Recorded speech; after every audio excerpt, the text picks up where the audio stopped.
Bismillahirrahmanirrahim. Assalamualaikum warahmatullahi wabarakatuh. Alhamdulillah wassalatu wassalamu ala Rasulillah Muhammad ibnu Abdillah wa ala alihi wa sahbihi wa mawalah, amma ba'd. Puji dan syukur hanya milik Allah Subhanahu wa taala Rabbul Alamin. Semoga Allah Subhanahu wa taala selalu memberikan rahmahnya dan maghfirahnya kepada kita semua. Salat dan salam selalu tercurahkan kepada junjungan kita baginda Rasulullah sallallahu alaihi wasallam. Semoga kita semua kelak bisa mendapatkan syafaat daripada Rasulullah sallallahu alaihi wasallam. Sahabat yang dimuliakan Allah Subhanahu wa taala, pada pagi hari ini insyaallah kita akan membahas tafsir mimpi menurut Al-Quran dan As-Sunnah yang dibahas oleh Syekh Muhammad ibnu Sirin. Tafsir mimpi ini bukan klinik, tetapi ini berdasarkan pemahaman Muhammad ibnu Sirin terhadap Al-Quran dan As-Sunnah. Kemudian beliau menafsirkan mimpi-mimpi yang dialami oleh manusia. Sahabat yang dimuliakan Allah Subhanahu wa ta'ala, tema yang pertama di sini adalah mimpi hamba di hadapan Tuhannya.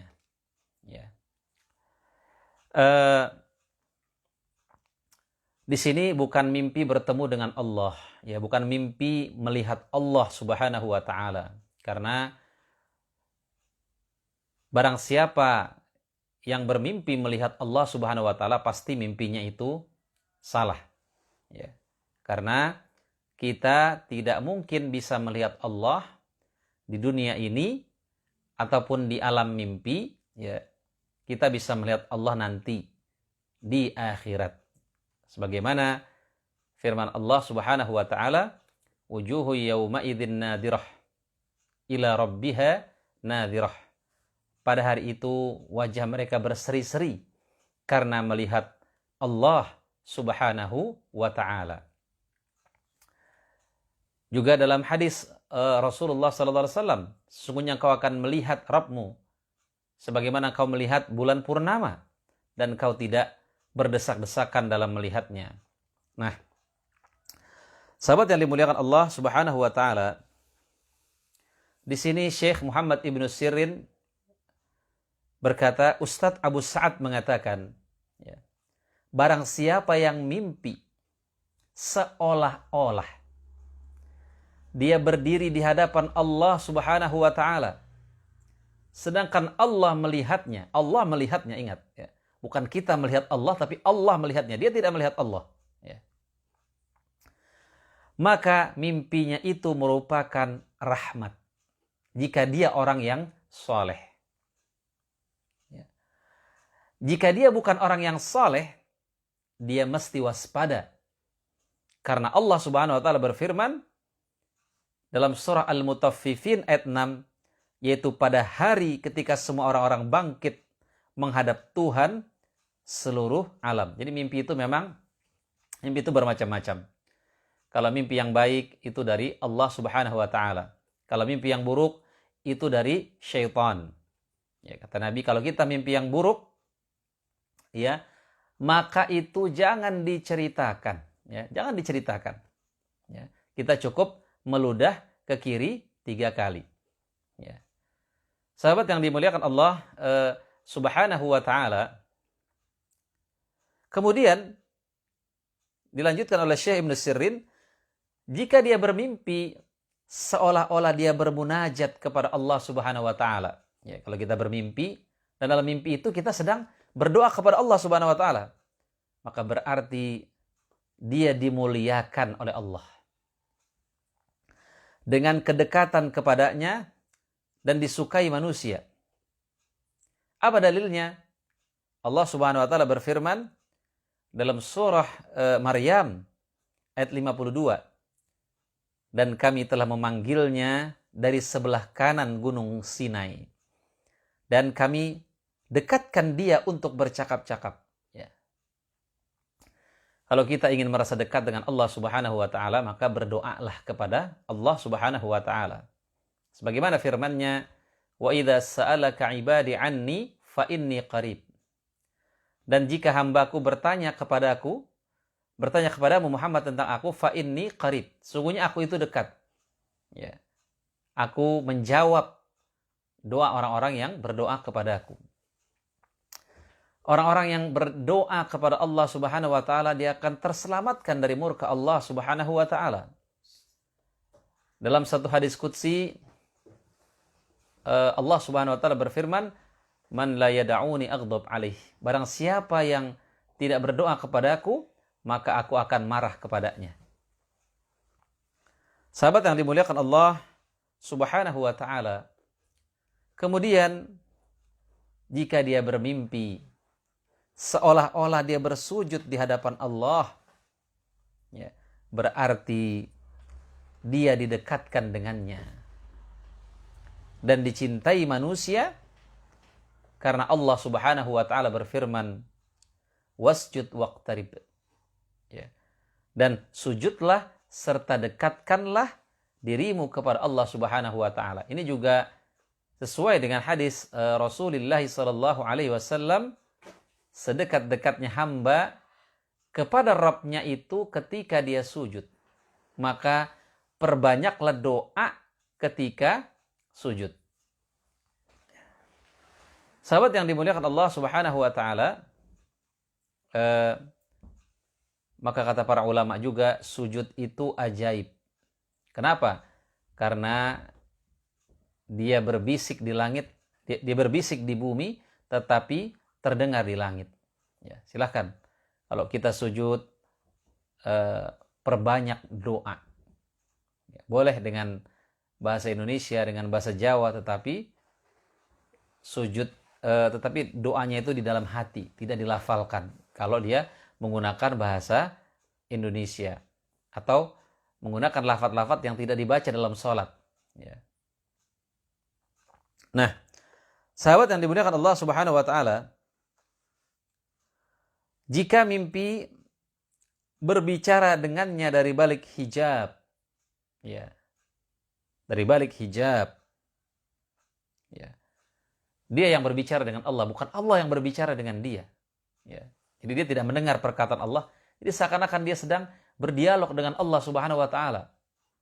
Sebagaimana kita sholat, kita kan juga sholat, Tuhan kita berdialog kepada Allah Subhanahu wa taala. Allah mendengar perkataan kita, tapi kita tidak bisa mendengar perkataan Allah Subhanahu wa taala. Karena kita bukan Rasulullah sallallahu alaihi wasallam. Jadi kita harus hati-hati dalam memahami tafsir mimpi ini, ya. Ya, jika dia mimpi berbicara dengannya dari balik hijab, maka agamanya akan menjadi baik. Ya. Dan dapat melaksanakan amanah jika dia memikulnya. Serta kekuasaannya menjadi kuat. Ya. Jamaah yang dimuliakan Allah Subhanahu wa taala. Kemudian di sini juga dikatakan jika dia melihatnya dengan hati. Nah, kita melihat Allah dengan hati, bukan dengan mata telanjang, ya. Jamaah yang dimuliakan Allah Subhanahu wa taala, Allah itu bisa dilihat dengan mata hati kita. Ya, di dunia ini dilihat dengan mata hati kita. Dengan apa? Dengan kita melihat ciptaan-ciptaannya, ya.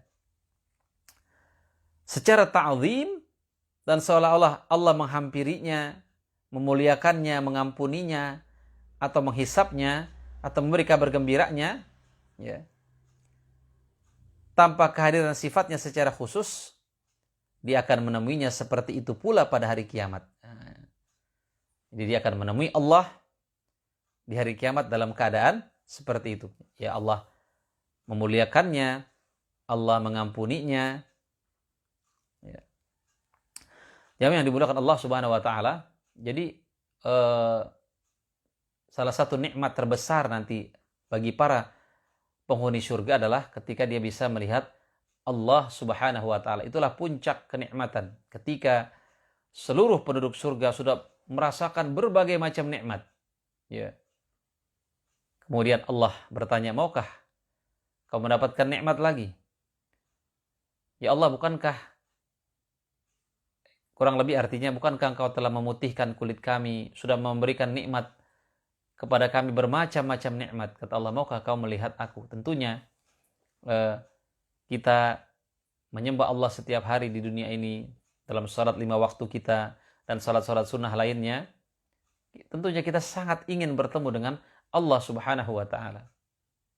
Dan barang siapa yang mencintai pertemuan dengan Allah, maka Allah pun juga mencintai pertemuan dengannya. Kemudian jika dia bermimpi bahwa Allah menjanjikan ampunan dan rahmat kepadanya, maka tidak diragukan lagi bahwa janji itu benar. Karena Allah Subhanahu wa taala tidak mengingkari janjinya. Ya. Innallaha la yukhliful mi'ad. Sesungguhnya Allah Subhanahu wa taala tidak pernah mengingkari janjinya. Ya. Innallaha ghafurur rahim. Sesungguhnya Allah Maha Pengampun, Maha Penyayang. Ya. Tetapi dia akan mendapatkan ujian menyangkut dirinya, ya, dan penghidupannya sepanjang hidupnya. Jadi akan mendapatkan ujian. Ya, memang manusia dalam kehidupan ini, selama kita hidup, maka ujian itu pasti ada. Karena ujian itu adalah tanda adanya keimanan dalam hati kita. Allah Subhanahu wa taala berfirman, "Hasiban nas ayutraku ayyaqulu amanna wa hum la yuftanun." Apakah manusia dibiarkan saja mengatakan beriman, tetapi mereka tidak diuji? Sahabat yang dimuliakan Allah Subhanahu wa taala,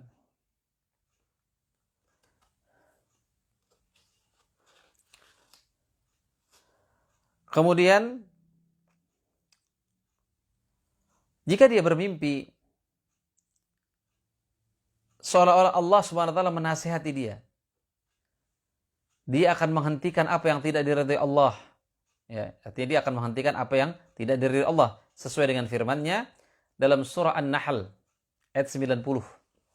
Dia memberikan pengajaran kepadamu agar kamu dapat mengambil pelajaran. Kemudian juga jika dia memakaikan baju kepadanya ditakwilkan dengan kebingungan dan penyakit sepanjang hidupnya. Namun hal itu membuatnya banyak bersyukur, ya. Jadi kalau Allah Subhanahu wa taala memakaikan baju kepadanya, dia akan dia akan menderita penyakit. Tetapi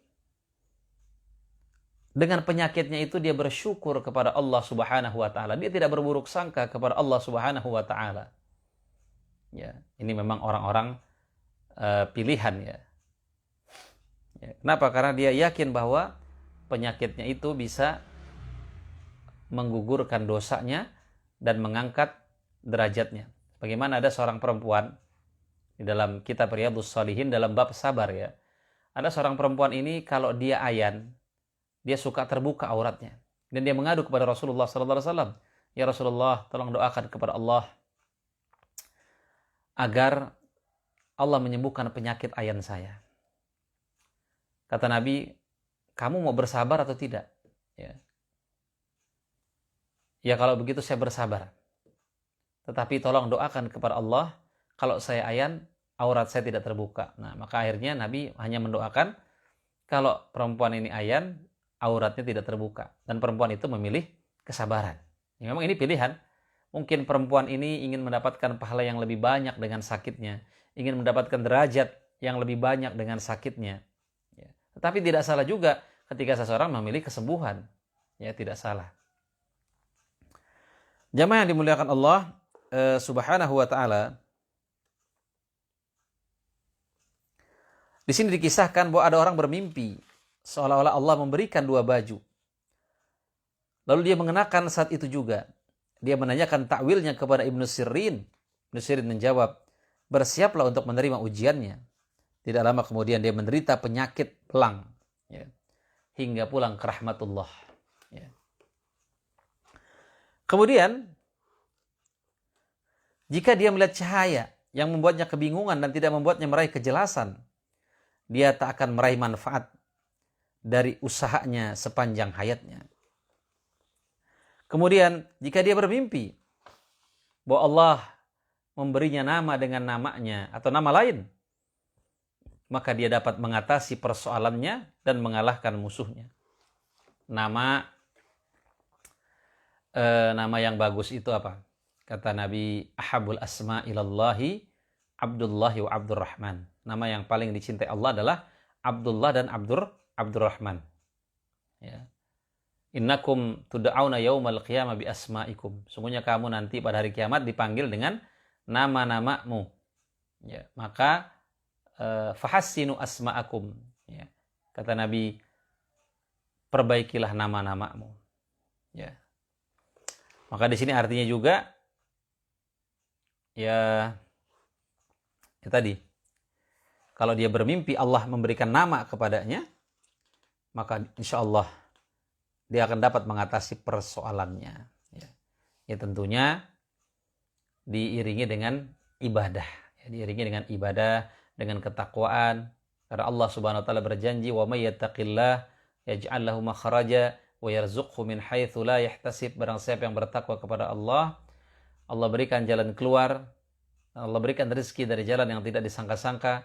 Wa may yattaqillah yaj'al lahu min amrihi yusra. Barang siapa yang bertakwa kepada Allah Subhanahu wa taala, maka Allah akan mudahkan urusan-urusannya.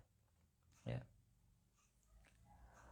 Jika dia bermimpi Allah memberikan harta, maka hal ini merupakan ujian yang menjadi sarana diperolehnya rahmat Allah Subhanahu wa taala.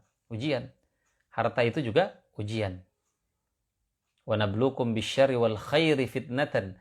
Kami uji kamu dengan keburukan dan kebaikan. Harta disebut juga al-khair. Ya. Innahu lihubbil khairi lasyadid dalam surat Al-Adiyat. Sungguhnya manusia sangat mencintai hartanya. Karenanya harta itu kata para ulama semakin banyak semakin bagus. Selama didapatkan dengan cara yang halal, dibelanjakan dengan cara yang halal, maka harta ketika itu disebut dengan al-khair. Bahkan Rasulullah SAW bersabda, ni'mal malus salih lirrajulis salih. Sebaik-baiknya harta itu adalah yang berada pada orang yang saleh. Ya, kenapa? Karena ya harta itu netral. Harta itu netral. Ya, dia bisa baik, bisa buruk, tergantung bagaimana cara mendapatkannya dan bagaimana membelanjakannya. Ya. Sama juga pisau. Pisau itu netral. Kalau digunakan oleh orang yang beriman, digunakan untuk yang baik-baik. Tapi kalau oleh penjahat digunakan untuk membunuh misalnya. Handphone itu baik. Netral dia. Dia bisa menjadi babun min abwabil jannah, bisa menjadi pintu daripada pintu surga. Dia bisa menjadi babun min abwabil nar. Dia bisa menjadi pintu daripada pintu neraka. Tergantung cara menggunakan handphone tersebut. Ya. Kemudian jika dia bermimpi seolah-olah Allah murka kepadanya, hal ini menunjukkan kemurkaan orang tua kepadanya. Nah, ini berdasarkan hadis Nabi. Ridallah fi ridal walidain. Wa sukhtullah fi sukhtil walidain. Ridho Allah berada pada ridho orang tua. Dan murka Allah berada pada murka orang tua. Ya, jadi hati-hati. Kita bermimpi seakan-akan Allah murka nih kepada kita. Ya. Nah, maka itu tandanya orang tua sedang murka kepada kita. Maka segera kita berbakti kepadanya. Kita minta maaf kalau kita ada kesalahan. Kita mengunjunginya. Ya.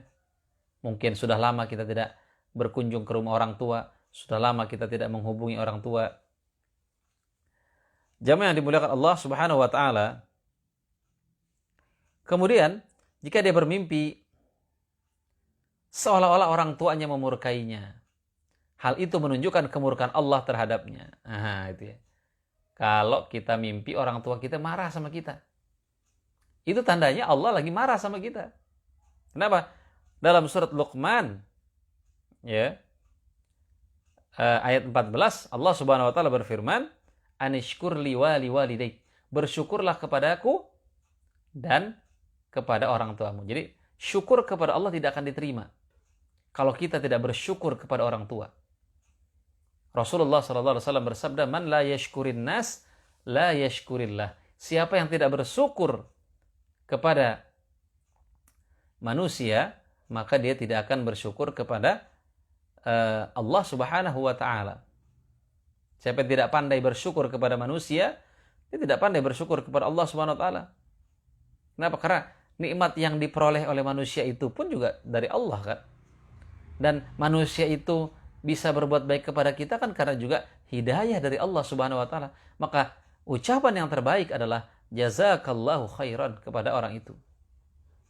Rasulullah sallallahu alaihi wasallam bersabda, "Man suni'a ilaihi ma'ruf." Barang siapa yang orang itu berbuat baik kepadanya. Faqala li fa'ilihi. Kemudian dia berkata kepada orang yang melakukannya, jazakallahu khairan. Semoga Allah membalasmu ya. Faqad ablagha fi tsana, kata Nabi. Maka dia telah memuji orang itu dengan pujian yang luar biasa. Ya. Sahabat yang dimuliakan Allah Subhanahu wa taala, ada juga yang menakwilkan kata Ibnu Sirin, siapa yang bermimpi seolah-olah Allah murka kepadanya, maka dia akan jatuh dari tempat yang tinggi. Karena Allah Subhanahu wa taala berfirman, barang siapa yang ditimpa kemurkaanku, sesungguhnya binasalah dia. Dalam surat Thaha ayat 81. Ya. Jika dia bermimpi seolah-olah dia jatuh dari benteng, ya, langit atau gunung, itu juga menunjukkan kemurkaan Allah Subhanahu wa taala. Kemudian jika dia bermimpi seolah-olah dirinya berada di hadapan Allah Subhanahu wa taala di suatu tempat yang diketahuinya, maka akan meratalah keadilan dan kesuburan di tempat itu. Binasalah penduduk yang zalim dan dimenangkanlah penduduk yang zalim. Ya. Jika dia bermimpi seolah-olah dia melihat kursi Allah, niscaya dia akan meraih nikmat dan rahmat Allah Subhanahu wa taala. Ya. Jamaah yang dimuliakan Allah Subhanahu wa taala,